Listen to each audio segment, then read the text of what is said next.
Hi, Mike L. Mahler, recovering CPA, back with this next lesson in financial accounting, a mercifully brief introduction. Account balances sitting in the general ledger T accounts do not provide a very useful format for accessing accounting information.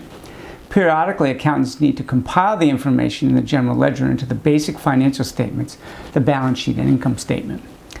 Compiling and preparing financial statements usually necessitates making adjustments to general ledger accounts. So why adjustments? Well, no matter how diligent and efficient the accountants, adjustments will be needed to correct certain account balances. For example, it is customary to analyze accounts receivable to determine if individual outstanding accounts are actually collectible. Any accounts deemed uncollectible are written off, and this requires an adjustment. Accounts involving fixed assets and depreciation almost always require some adjustment. Most firms record depreciation expense based on the assets on hand at the beginning of the period. These entries are not changed each month to reflect new asset additions or asset retirements.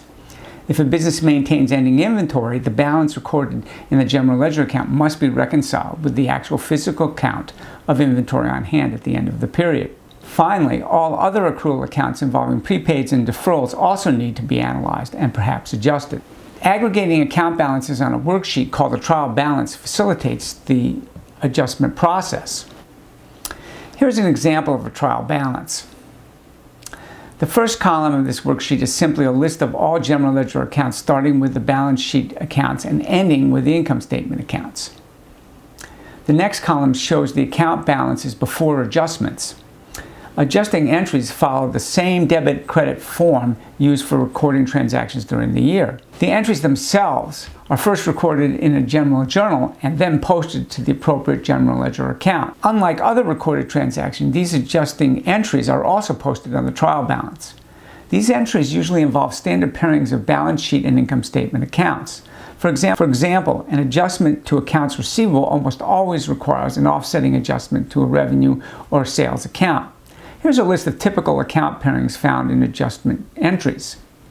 Now, adjustments very often go in both directions. The balance sheet accounts may require increases or decreases, so the corresponding income statement accounts also must increase or decrease in offsetting fashion.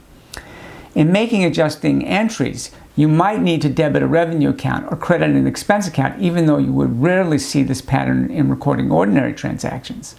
In the adjustment process, it is not unusual for the same account to require more than one adjustment, with the adjustments made in opposite directions. One adjusting entry can increase a revenue account and another adjusting entry can decrease the same revenue account.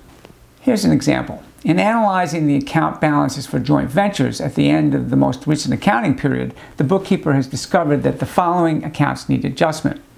Because of fixed asset additions during the year, it was determined that depreciation expense was understated by $2,081. Second, an analysis of the deferred revenue account indicated that the account was overstated by $1,500. Third, a $350 payment of interest on a loan was incorrectly recorded as a principal repayment. Fourth, in reconciling the checking account, it was determined that $24 of bank service charges had not been recorded.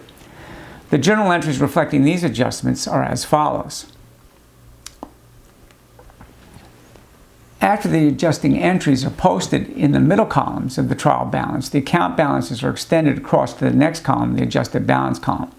The final columns on the right of the trial balance are used to construct the basic financial statements, the balance sheet, and the income statement.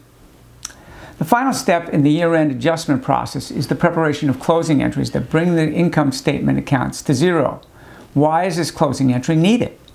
Generally, businesses want to track balances in these accounts for 1 year at a time. It would not do for current year revenues and expenses to be aggregated with prior year amounts. So at the beginning of each new accounting period, the income and expense balances should be zero. This means that the aggregate balances from the prior period have to be eliminated. How do we eliminate an entire period's balances in these accounts? Recall that income and expense accounts are subcategories of the equity section of the balance sheet. A subaccount of the equity category, called prior year income or retained earnings, is used to transfer all the year-end income and expense balances. In the case of sole proprietorships, these account balances are closed directly to the owner's equity account. Based upon the final adjusted income statement account balances shown in the last column of the trial balance, joint ventures closing entry would be this. Now remember, Asset, liability, and equity accounts are never closed. These balances are carried forward from period to period. Click here for the next lesson.